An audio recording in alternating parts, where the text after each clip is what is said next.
So, Marin, bist du bereit? Neue Folge Kater zum Morgen. Alter, wie siehst du aus? Bist du noch in einem Vorstellungsgespräch für Studio 404 oder was läuft da? Hast du das Mail nicht gelesen? Es gibt jetzt einen Dresscode, wir müssen seriöser auftreten nach der ersten Pilotfolge. Hä, es passt ja null in unser Konzept. Was kommt als nächstes? Ironie mit Voranmeldung, oder? Hä, doch, wir müssen seriöser auftreten. Also, zieh dich mal richtig an. Ja, ich sehe aus wie der hinterletzte Praktikant. Muss ich mich noch umziehen, oder? Nein, stopp, für das haben wir jetzt keine Zeit. Fangen einfach an. Wir können die Leute nicht noch länger auf die nächste Folge warten lassen. Wir haben wieder fleissig Zeitung gelesen in der letzten Woche. Und die spannendsten und wichtigsten Geschichten haben wir für euch natürlich wieder rausgesucht.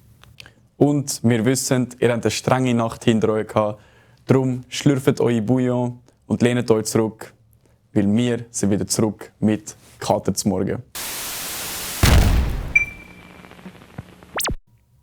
Es gibt einen Ort in Graubünden, dort sind Outfits egal. Ein wunderschönes Tal. Unberührt, wie ein Kind vor seinem ersten Ministranteneinsatz. Wilde Blumen, wilde Tiere, das Rauschen von einem Bergbach. Siehst du es, Wille? Siehst du das Tal? Ich sehe es, aber wie heisst es? Die Rede ist von Val Cristallina.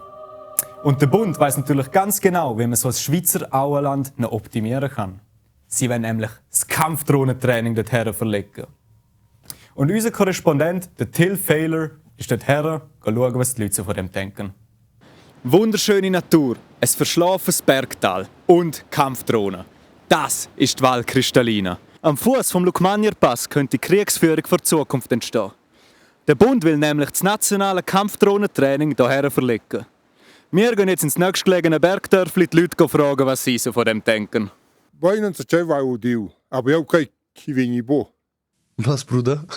Die Val Cristallina ist ein schönes Teil. Jetzt haben wir ja Militär, die mit Panzer hinten sind und machen viel Lärm auch. Also ich bin ein bisschen dagegen dem. Die Situation in Europa hat sich verändert und man muss das machen. Braucht echt kein Mensch, finde ich. Also das ist einfach alles nur Prestigegehabe und ich meine, indem man die Leute andauernd mit Waffen ausstattet, wird der Krieg kein Ende haben. Man würde sich auch sicher nicht gut wohlfühlen, wenn man sieht, dass die Drohnen umeinander fliegen.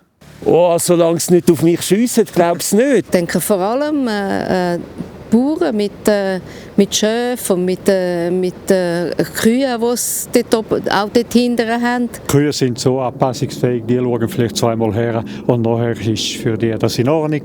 Ja, für mich wäre es Zürich auf dem Flugplatz besser, oder? Obwohl ich in Zürich wohne.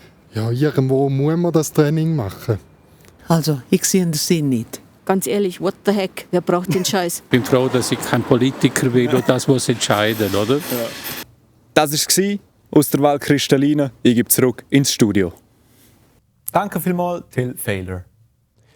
Wir haben einen Experten eingeladen, der sich über Telegram gemeldet hat. Er wird uns jetzt über Drohnen aufklären. Herzlich willkommen, Yannick Romildi. Expertencheck mit Jene. Grüezi miteinander. Grüezi. Mein Name ist Yannick Romildi und ich möchte Ihnen jetzt etwas über Drohnen erklären. Und zwar bevor es zu spät ist! Sie dort! Du und es dort hinaus! Wir werden alle überwacht. Wir sind jahrelang getäuscht worden vom Staat. Die Drohnen sind alle getarnt. Als Vögel sind sie getarnt. In Indien ist erst vor kurzem eine gefunden worden und sie haben sie einfangen. Das ist definitiv ein Werk von chinesischer Ingenieurskunst. Ganz sicher, schauen Sie da sind Kameras drin, da ist das Mikrofon. Sie haben auch schon mehrere Modelle. Das ist das klassische Kurzstreckenmodell, Codename Taube. Aber Sie haben jetzt auch ein Langstreckenmodell, Codename Möwe. Codename Möwe. Nein! Hat nie mehr jemand von Telegram. Alter, was war das? Schützen Sie sich! Wir werden überwacht, Sie sind überall! Puh. Den nächsten Janik sollten wir vielleicht ein bisschen besser überprüfen. Du sagst es. Aber wir bleiben in der wunderbaren Welt der Rüstungsindustrie. Weil diesen Herbst dürfen die Bündner Jäger und Jägerinnen nämlich zum ersten Mal mit Schalldämpfer auf die Jagd. Das erinnert mich immer mehr an Call of Duty, ich sag's dir. Dieses Jahr ist es ein Schalldämpfer, nächstes Jahr Flammenwerfer und das Jahr darauf sprengen sie die Bambis mit S- aus der Fichte. Und was ist, wenn ich 3 Rehe nacheinander abschüsse, kriege eine Aufklärungsdrohne als Belohnung? Ja, also ganz so extrem ist es nicht, Maureen.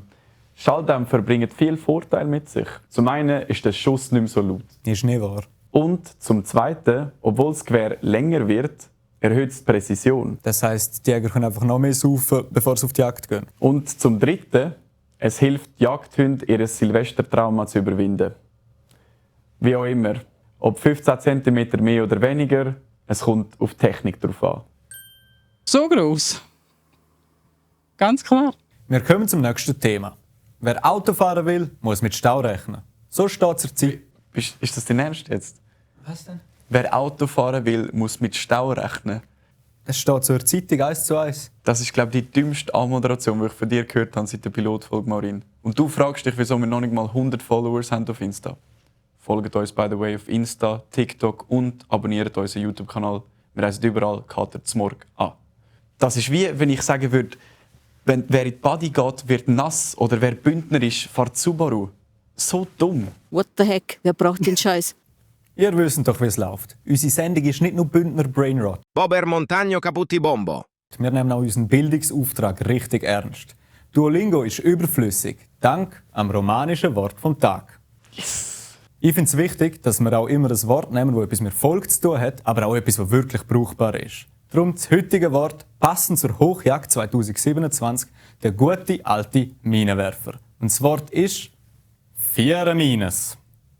Ist das jetzt ein Ernst? Du hast über einen Monat Zeit gehabt. Das Wort braucht doch kein Mensch. Alter, das ist ein richtig geiles Wort. Minenwerfer. Ja, wie oft brauchst du das? 2-mal pro Woche, sicher. Ja, komm. Egal, bringen wir es einfach zu Ende. Ich finde es geil. Das war es so mit Kater zum Morgen. Also schaut, dass ihr in 2 Wochen etwas gegen den Kater parat habt. Weil diesmal halten wir wirklich unser Versprechen. Ja, ich weiß, ich habe eine Schuld Kind gegeben. Ciao zusammen. Tschüss. Oh,